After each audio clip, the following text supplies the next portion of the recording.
Assalamualaikum warahmatullahi wabarakatuh. Selamat datang di Bicara Pajak. Bersama saya Faris Sustian. Dalam video kita kali ini, saya akan menjelaskan atau membuat tutorial bagaimana cara untuk melihat bukti potong yang sudah pernah dibuat oleh lawan transaksi kita, supaya kita bisa mengkreditkan bukti potong tersebut ke dalam SPT tahunan kita, khususnya SPT tahunan badan ya. Kalau misalkan bukti potongnya itu PPA pasal 22 ataupun PPA pasal 23.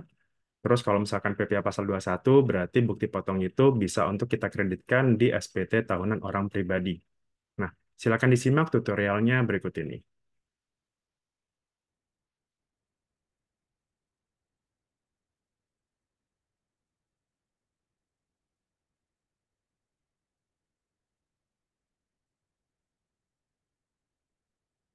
Oke, kita akan membuat tutorial mendapatkan bukti potong dari lawan transaksi melalui DJP online ya, atau apa namanya, melalui akun DJP kita. Nah, seperti biasa, tutorial ini kita harus masuk dulu ke situsnya DJP ya, ke djponline.pajak.go.id, bisa melalui situs utamanya, jadi dari situs pajak.go.id, biasanya kita masuk ke sini ya, di login, pojok kanan atas di situ ada tombol login, maka nanti otomatis akan mengarahkan ke dalam eh, situs ini djponline.pajak.go.id, atau kalau misalkan mau langsung juga bisa ya, di keywordnya itu di keybarnya browser Anda misalkan pakai Chrome, pakai Mozilla atau pakai Safari dan sebagainya, silakan aja keywordnya adalah DJP Online. Nah, otomatis akan masuk ke situsnya DJP seperti ini.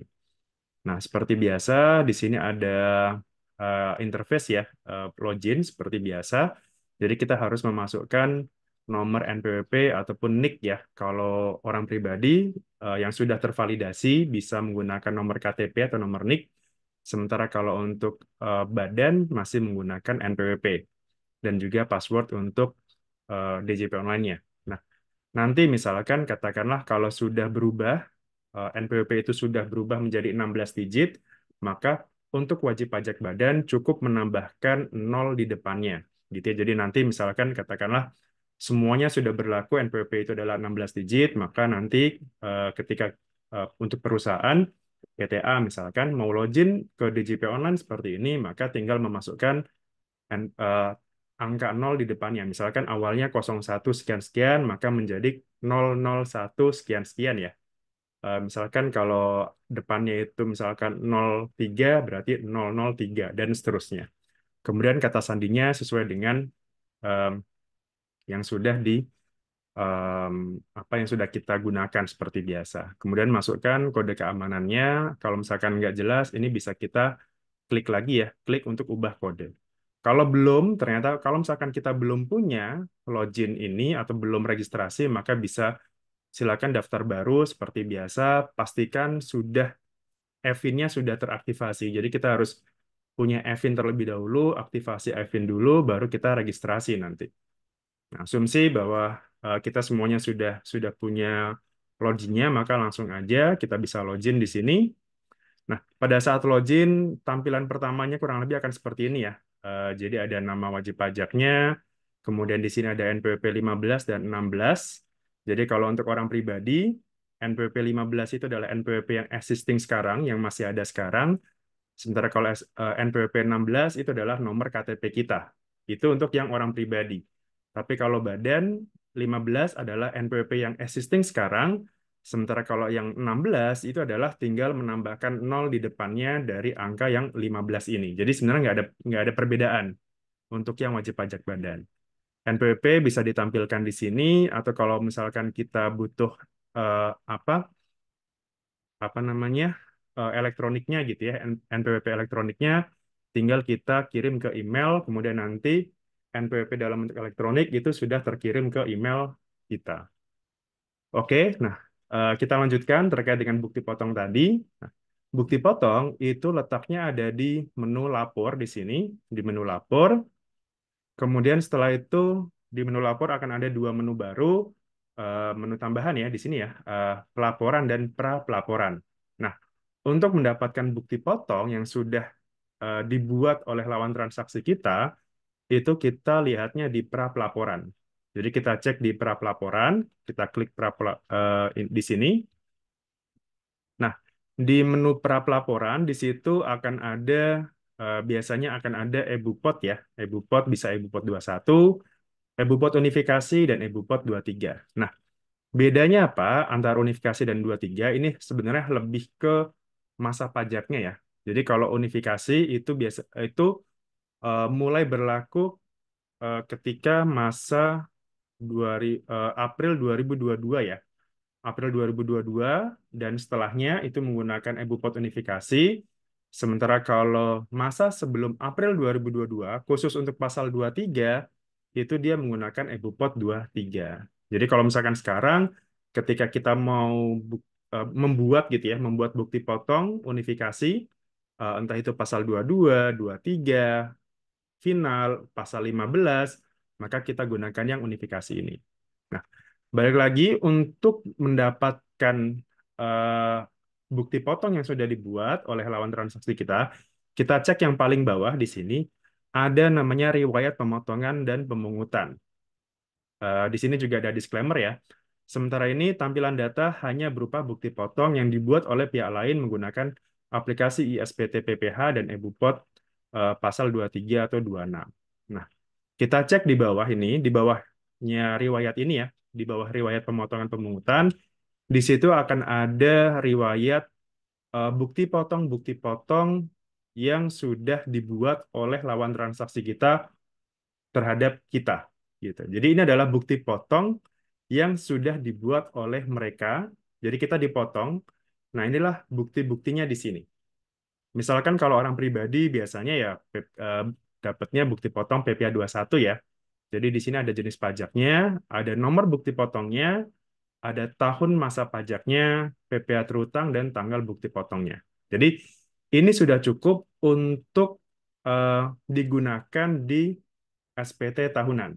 Jadi kan kalau di SPT tahunan, misalkan em, apa em, kan tinggal nama pemotong, kemudian NPP pemotong, kemudian nomor, tanggal dan sebagainya ya, seperti itu. Jadi ini sudah cukup untuk kita bisa pakai untuk mengkreditkan bukti potong kita, gitu. Jadi contohnya di sini ya ada pasal 21, misalkan kalau untuk badan itu kan berarti adanya PPA pasal 22 dan 23 ya. Nah, ini contohnya kalau untuk badan jenis pajaknya unifikasi PPA pasal 22, 23, nomor bukti potongnya, masa pajaknya, PPh yang terutang, serta tanggal bukti potongnya.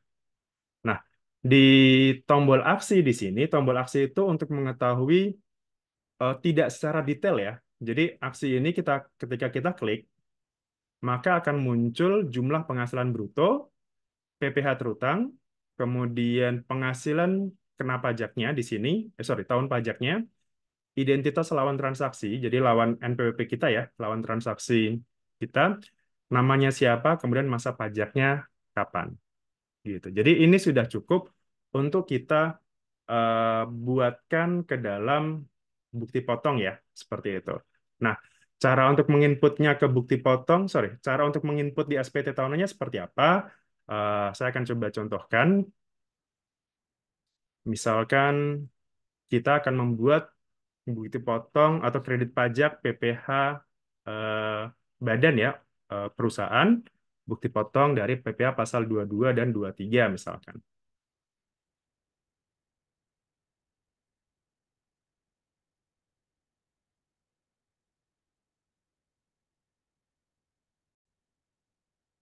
Oke, kalau tadi kita sudah mengetahui ya di mana untuk melihat bukti potong yang sudah dibuat oleh lawan transaksi kita. Nah, sekarang bagaimana cara untuk menginputnya ke dalam SPT tahunan ya, supaya kita bisa mengkreditkan bukti potong tadi. Nah, kita akan ambil contoh di sini adalah eh, SPT tahunannya di sini. Nah, untuk SPT tahunan itu ada di lampiran 3 ya, 1771 lampiran 3 kredit pajak badan PPh pasal 22 dan 23. Nah, kebetulan di sini ada jenis pajaknya 22 dan 23. Tinggal kita tambahkan saja di sini. Jadi bisa pakai impor, bisa juga pakai key in ya. Kalau impor ada di video saya sebelumnya cara cara mengimpor CSV bukti potong atau kalau misalkan satu persatu kita bisa tambahkan di sini.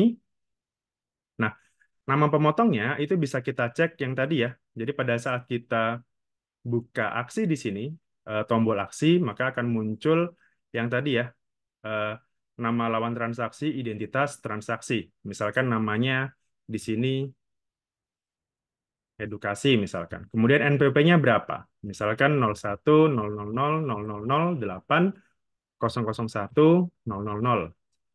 Kemudian jenisnya tadi misalkan katakanlah PPh pasal 23 ya. 23 atas jasa misalkan. Di sini.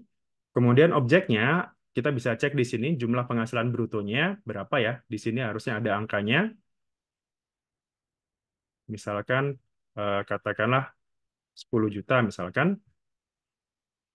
Oke, kemudian bukti potongnya kan kalau pasal 23 jasa 2% ya, berarti 2% kali 10 juta, misalkan 200.000 di sini. Kemudian nomor bukti potongnya ada di sini. Nomor bukti potong itu kita bisa cek ya di sini ya. Bukti potongnya ada di sini nomornya, misalkan 23 sekian sekian gitu. Kemudian tanggal bukti potongnya ada di sini.